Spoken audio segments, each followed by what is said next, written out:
Alhamdulillah wassalatu wassalamu ala rasulillah. Amma ba'd. Assalamu alaikum wa rahmatullahi wa barakatuh. Brothers and sisters, welcome back to Get to Know. This is your YouTube podcast show all about seeking knowledge. Sorry. Assalamu alaikum wa rahmatullahi wa barakatuh. I'm okay. Okay. So this show is all about seeking knowledge. It's all about looking at knowledge from different angles, its virtues, just really to motivate you guys and get you guys enthusiastic about learning this religion. So today's episode, inshallah ta'ala, is going to be on the difficulty of seeking knowledge. Because obviously anything that's worth getting doesn't come easy. I mean, Jannah, we mentioned in the first episode that seeking knowledge, if a person who walks a path of knowledge, Allah will make a path from to Jannah. Easy, yeah. So, do you think you're going to get to Jannah easy? No. If there's a path that's going to go straight to Jannah, it's going to be difficult. Of course, 100%. Remember the hadith of the Prophet ﷺ, where he said that, when Allah subhanahu wa ta'ala created Jannah, he told Jibreel to go and take a look at it. And Jibreel, when he saw it, he said, this is a place that everyone is going to want to come to. 100%. And then Allah subhanahu wa ta'ala, he placed difficulty and hardship around Jannah. And he said, go and look at it again. And he said, yes, I don't think anyone's going to be able to make it because it's hard. And then when he went to Hellfire, he saw it. And he said, no one's going to want to come to this place. But then Allah subhanahu wa ta'ala put ease around Hellfire. The things that are easy for a person to fall into, the sins. And he said, wow, I don't think anyone's going to escape it. Because this is what the people are going to go towards. But imagine when you want to climb to the peak of a mountain, it's not easy. You gotta walk up. And when you're on a treadmill, there's hardship to it. There's hardship to it. When you're on a treadmill, on the incline is always the hardest. You gotta go up. Going down a hill is the easiest because you're rolling down. So knowledge, if it's the most virtuous thing a person can acquire, right? And it is a path to Jannah. It's not gonna be easy, is it? So you wanna start the show? I can if you want to. You already started. My bad. You wanna carry on the show? Okay. The first thing that I want to look at is patience, right? Which is required when it comes to seeking knowledge is of two types. Okay. There's two types. The first type is a type in which is the sabr that you need, the patience that you need when it comes to acquiring the knowledge in the first place. And that involves various things. It involves you, first of all, going to classes, making the travel. It requires you being attentive during the class. Sometimes the sheikh might be talking about a issue to do with mustalah hadith, the science of hadith. He might start going to the chain of a specific hadith, and you're like, I came here to learn about tafsir, but now it's gone way over your head. Okay, you have to have patience upon that. Patience upon memorizing things. Sometimes you sit down, you memorize a few ayats from the Quran. Couple of days go by, suddenly you forgot those ayats. Yeah, sahih. And it gets annoying. It's like, I just memorize it. Why is it going from my head? Then sometimes you're memorizing with your peers, but you got a friend who probably just started practicing now, but you've been practicing for a long time, and you see they are memorizing faster than you are. And so it can get. There's a lot of patience that is required when it comes to acquiring the knowledge. And the second type of patience, which is needed, is the patience in when you're actually delivering and conveying that knowledge that you studied. No. Okay? Because that has its hardship as well. Okay? When you try to tell people, they look at you, they're like, Akhi man, what are you talking about? Yeah. Sometimes you might do a Let the Sunnah Go Forth video about something which is a Sunnah, and somebody would turn around and say, no, I'm not going to do that because that's just weird. For example, walking barefooted. Yeah. According to the Sunnah of the Prophet, weird. And we already know that, the Sunnah is something which is a gharib, that people are going to consider it to be something which is a gharib. But there's a lot of hardships you have to face that. I think I saw one comment by a sister, or I don't know if it's a sister or a brother, but they basically said about how everyone looks at them, her mum doesn't agree with everything else, like the Sunnah and all these kind of things. She doesn't, really agree with it. So she feels like her mum's on one side and she looks at the religion on another side. Well, of course, the Sunnah is meant to be gharib. It's going to be strange to the people. So there's hardship in that as well, okay? And I think the hardest one is mainly the first one, which is acquiring the knowledge. You look at Allah subhanahu wa ta'ala and you see what He said in the Quran. He said to the Prophet sallallahu alaihi wasallam in Suratul Muzammil, سَنُلْقِي عَلَيْكَ قَوْلًا ثَقِيلًا. He said, we're going to give to you, we're going to send upon you a qawl which is thaqeel, a heavy word. And what is Allah subhanahu wa ta'ala talking about? The wahi, the Quran. Sahih. And in another ayah, Surah Al-Hashr, what did Allah subhanahu wa ta'ala say about the Quran? He said, if this Quran was to be revealed upon a mountain, certainly you would have seen the mountain crumble and humble itself to dust out of the fear of Allah subhanahu wa ta'ala. And if that's the condition of a mountain, then no doubt when the Quran comes to us, it's going to be something which is heavy. Look at, for example, the narration about the Prophet sallallahu alaihi wasallam, when the Quran, when wahy would come to him, and you find some narrations where he'd be lying down on the lap of somebody, and that person would say that, you know, when the wahy would come, my legs, they would be crushed by the head of the Messenger sallallahu alaihi wasallam. It's like my thighs are about to break, my legs are about to break. Why? Because the wahy, it carries heavy weight, and it's not for every single person. That's why the Messenger sallallahu alaihi wasallam was chosen for this message. He was chosen. So you know what's also powerful about that is that, you see, because like really ponder, Allah says, "Sanuqi alayka qawlan thaqila." We will send upon you a heavy, thaqila, heavy word, which is the Quran. And when this Quran would come down, it would cause the Prophet ﷺ, it would cause him difficulty. It's very hard on him. You know, the weight of it on him would be so much that it would almost crush the one. Sometimes he would faint. Some narration mentioned he would faint. Now, Imam Ibn al-Qayyim says something powerful in his book, Miftah Dar al-Sa'ada. No. He said, the revelation is always going to be heavy. It was heaviest on the Prophet. But if you want a part of it, it's going to be heavy on you too. So that struggling, that patience, that lack of sleep, that lack of food, that you know, that lack of money, you know, missing out job, missing out work, missing out, you know, important matters of life, just so you can attend a class. I said that right there is a portion of what? Is a portion of the pain, is a portion of the weight of the revelation, because you're trying to go after it. Now, man, we got some men of the Salaf who, when their father would die, they would say, bury him quickly, wash his body, bury him. I got a class, I can't miss it, because he's dead. His account is gonna come to him. I need to make sure I make it to paradise. 100%. Do you understand? So they would cut there. They would do quickly. Okay, I got class, janazah. Do you understand? So that's difficult, man. Yeah. Like making, you know, like abandoning your family. Like obviously you don't abandon their rights. That's haram now. That's haram. You're gonna make sure you provide for them, you know, in order for them to be good and whatever have you. You got to be there. You got to give time. But the luxurious things, like Ibn Jama'ah in his book Tadhkiratu Sami', he says something powerful. He said a person, when he looks at time with his wife, time with his family, time with food, time with relaxation, he said that should only be in accordance to the necessity.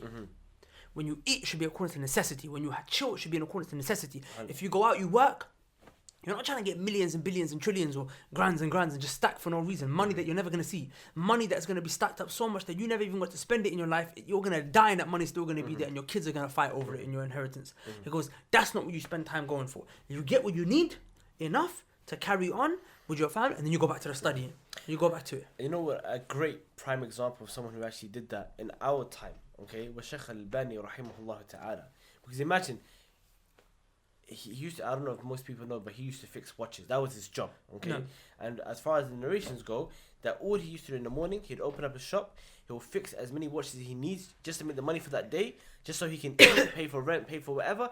And the rest of the day, where does he go? Into his maktaba, he's reading his books, you know? Sahih. And that's the point. Authoring, everyone teaching, just take the portion of what's needed. Sahih. Okay? And after that, put all of their focus when it comes to seeking knowledge. Well, like you mentioned, the Salaf, right? That's exactly how they were. I remember I actually read a statement of Imam al-Khatib al-Baghdadi, rahimahullah ta'ala. Yeah, this statement was mad. Okay?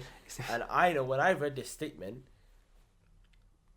I sat there and I said, there's a mistake in the nuskha. In this print, there's a mistake here. There's a problem, okay? And I focused and I read it again and again. And then it was funny because then he explained his statement as well, you know. Basically, the statement was this. Imam Khatib al-Baghdadi in his Kitab al-Faqih wal-Mutafaqih, he said that a person will not truly seek knowledge until the following takes place, okay? Until the following. Number one, he leaves his hometown and he goes to a different city or a different country. He's not married. He doesn't have kids. He has no friends. And all of his family members have died. He said, when that happens, then you'll seek knowledge. That's when you truly seek knowledge. And then the reason why is because all of these things, whether we like it or not, they are a distraction. they are a hindrance. Now, he's not saying that, oh, you're not going to be able to seek any knowledge unless your family dies. No, because we have a ulama that studied and they sought knowledge and they gained knowledge without their family members having to die. The point is making that these are distractions. And they're distractions. And the least distractions you have in your life, then the better the it is. the better it is. The more focused you're going to be. 100%. So then for those of you who do have a wife or have kids or have parents and family members, don't worry, don't go kill them. Because that's a major sin. Don't do that. Because people always take weird things out of what we say. We're not saying that. No. But it's the concept. The point we're making is regulate your time with them. Now you got to serve your mom and your dad. Give your time to everyone, and then go out and seek knowledge. Yeah. And it's not even that. It's just the concept of when that does happen to you, when you leave your town, to leave your city it's a hardship. For you to have no friends, it's a hardship. To not have a wife and you're desperate, it's a hardship. Yeah. Some people really want to have kids, it's a hardship. All your family members die, it's a hardship. Seeking knowledge has its hardships. A man came to Imam Shafi'i rahimahullah and he said, "Ya Imam Shafi'i," he said, teach me hadith. He said, "You want to learn hadith?" He said, "I give you glad tidings of poverty." Sah. Because you're going to spend all your money on what? On travelling, getting books, meeting scholars. A scholar here, I'm going to go there. A scholar there, I'm going to go there. Ibn Abi Hatim al-Razi rahimahullah said that we travelled in the heat in the desert on our feet so much seeking knowledge that we started urinating blood. Ibn Abi Hatim al-Razi rahimahullah said, I used to walk in my feet to visit the scholars. On my feet. No camel, no horse, on my feet. I used to go travel from not one city, one country, one part of the continent to another part of the continent. Yeah? Why? To seek hadith. And he said, in my travels, 30 times when I arrived at the destination, 30 times I found that the men were dead. And I had to pray janazah. Imagine you journey 6 months for one hadith and the guy's dead. And that happened to you 30 times in your life. The journeys, you might consider it wasted, but for him, no, it was worth it. Because I didn't get the hadith, but I got a hadith somewhere else. I got this. Do you understand? Sa'id ibn Musayyib rahimahullah, he used to say that I traveled days and nights searching for one hadith. In your local city, in your masjid, on your doorstep, you will have a class where you're learning 5-6 hadith on that day. 5-6 hadith. What do you think Bukhari? If I bring you the book of Bukhari, do you think Bukhari would just pop like that? Bukhari spent his whole life traveling up and down the world. Then he put it all in one book for you.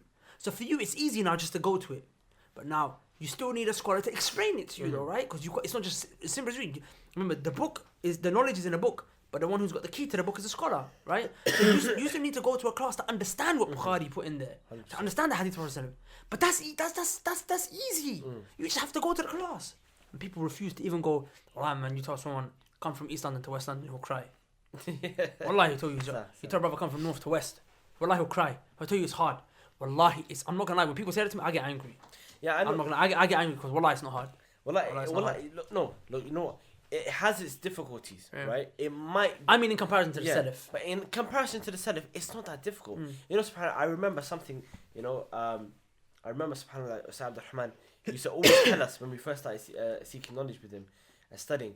He was like, telling us stories about the Salaf, all these narrations when they would go, the teacher wouldn't show up, this, that, etc. Some of the ulama, they would die when they get to the land after traveling for months and months and months.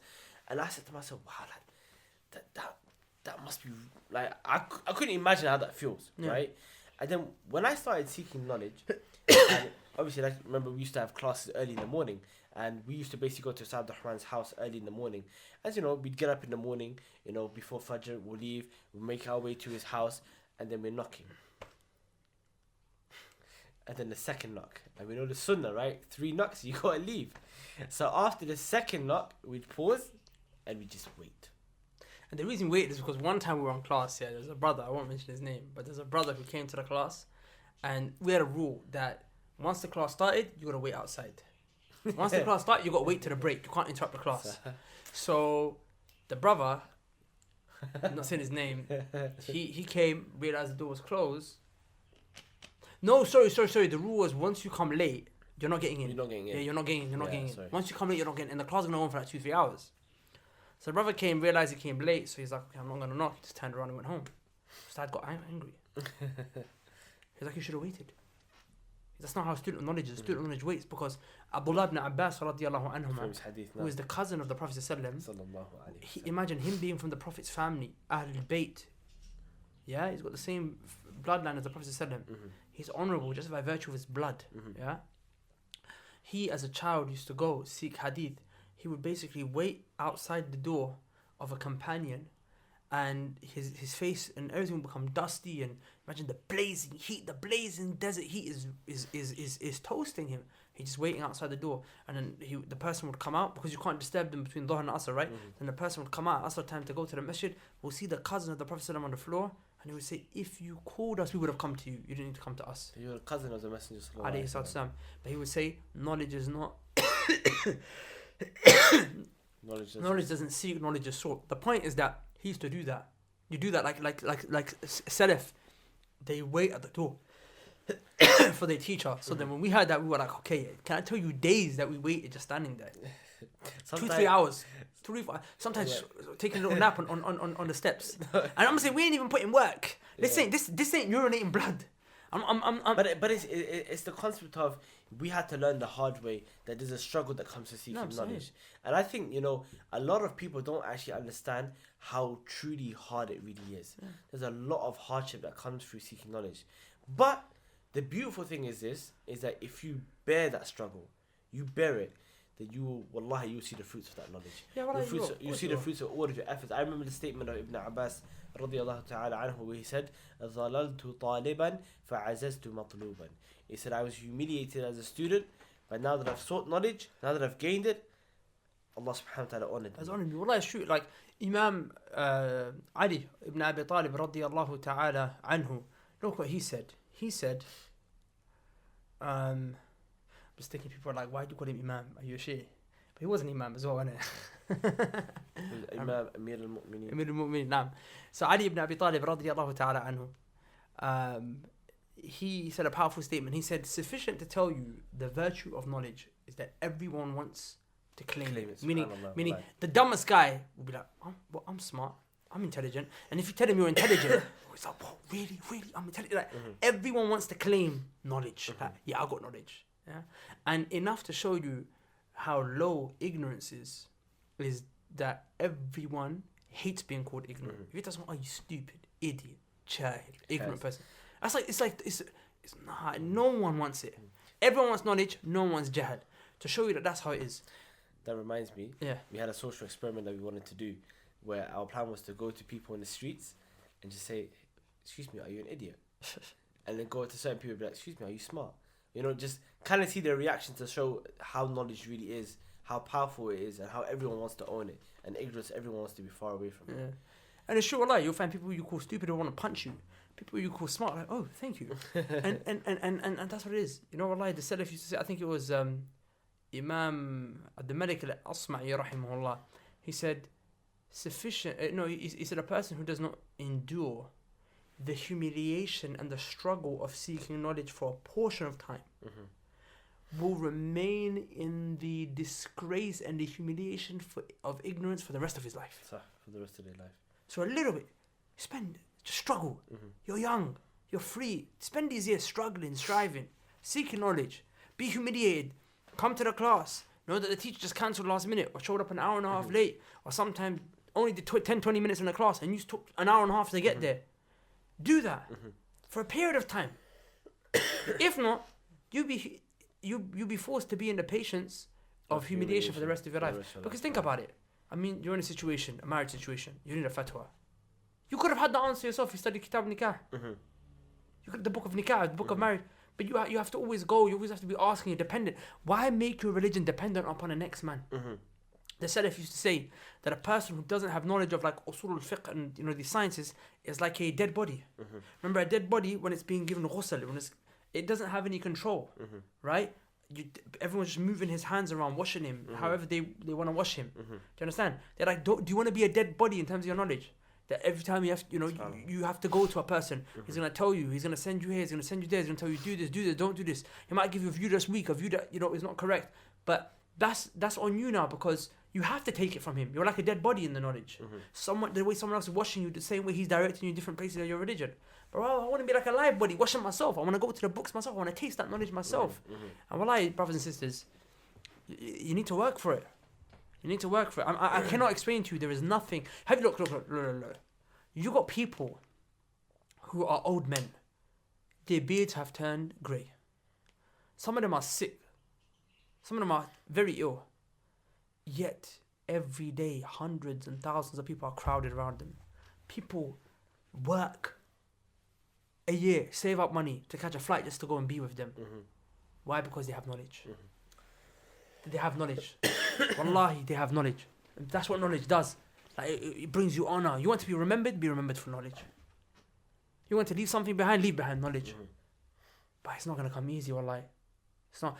Look at our situation. The Muslim Ummah is struggling. Wallahi, brothers and sisters, it is dying. It's dying because of ignorance, wallahi. It's dying because of ignorance. Allah subhanahu wa ta'ala said, هُوَ الَّذِي أَرْسَلَ رَسُولَهُ بِالْهُدَى. He is Allah who sent the messenger with guidance. Guidance is knowledge, as the scholars explain in the tafsir of this ayah. Guidance is knowledge. وَدِينِ الْحَقِّ. And Deen al-Haq here is implementing that knowledge. So Allah said, Allah is the one who sent the Prophet with beneficial knowledge and righteous actions. Implementing that knowledge. Why? لِيُظْهِرَهُ عَلَى الدِّينِ كُلِّ. So the religion can become apparent and victorious over all other religions. Is our religion, is it weak right now? Not the religion, but other people. Is Islam, is it weak? Is it oppressed? Is it weak? Yeah, it is. It's why? It's because we don't have beneficial knowledge and we're not implementing it. This is what it is. Look at how much time people will spend in the bloody winter going and protesting outside of the Israeli embassy. Outside of the Israeli embassy. Your toes are freezing, but you're there. Free. Palestine, wallahi, doesn't do anything. Why is it that you can't spend half that time seeking knowledge in the cold? Forget the cold. You can't even do it in the comfort of your own home with the radiator off. Why? What's wrong? Go back to the previous episode that we did. Is it because maybe Allah doesn't wish good for you? Because Allah said, if Allah one of the signs, the Prophet said that Allah subhanahu wa ta'ala wishes good for you is that He gives you knowledge. Right?